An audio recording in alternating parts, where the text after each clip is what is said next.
দিনাজপুরে আম বোঝাই ট্রাকের সঙ্গে যাত্রীবাহী বাসের সংঘর্ষে শিশুসহ অন্তত 5 জন নিহত হয়েছেন। এ দুর্ঘটনায় আহত হয়েছেন আরো 28 জন। দিনাজপুর ফুলবাড়ী মহাসড়কের পাঁচবাড়ি বাজারের চকরামপুরে এই দুর্ঘটনা ঘটেছে বলে জানায় পুলিশ।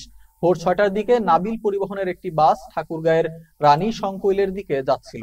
এর সময় বিপরীত দিক থেকে আসা আম বোঝাই একটি ট্রাকের সাথে সংঘর্ষ হয় বাসটির। এতে ঘটনাস্থলেই ট্রাকের ড্রাইভার ও নাবিল বাসের হেলপার মারা যান। আহত হন 31 জন। পরে আহতদের M Abdur Rahim medical college হাসপাতালে নেওয়া হলে সেখানে চিকিৎসাধীন অবস্থায় এক শিশু সহ 3 জন মারা যান। ঢাকা থেকে আসা নাবিল পরিবহন, দিনাজপুর থেকে নাবিল পরিবহন আর আম বোঝাই একটা ট্রাকে মুখোমুখি সংঘর্ষ আসার পরে প্রায় আহত অবস্থায় 28 থেকে 30 জনকে এম আব্দুর রহিমে নেওয়া হয়েছে। আর এখানে ঘটনাস্থলে 2 জন মারা গেছে। ট্রাকের ড্রাইভার মারা গেছেন আর বাসের হেল্পার যে ছিল তিনি মারা গেছেন। আর ওখানে যাওয়ার পরে যেটা খবর পাইলাম যে আরও 3 জন মারা গেছে। টোটাল 5 জন মারা যাওয়ার খবর এখন পর্যন্ত পাইছি। আর প্রায় 27 থেকে 28 জন এখন আহত অবস্থায় চিকিৎসা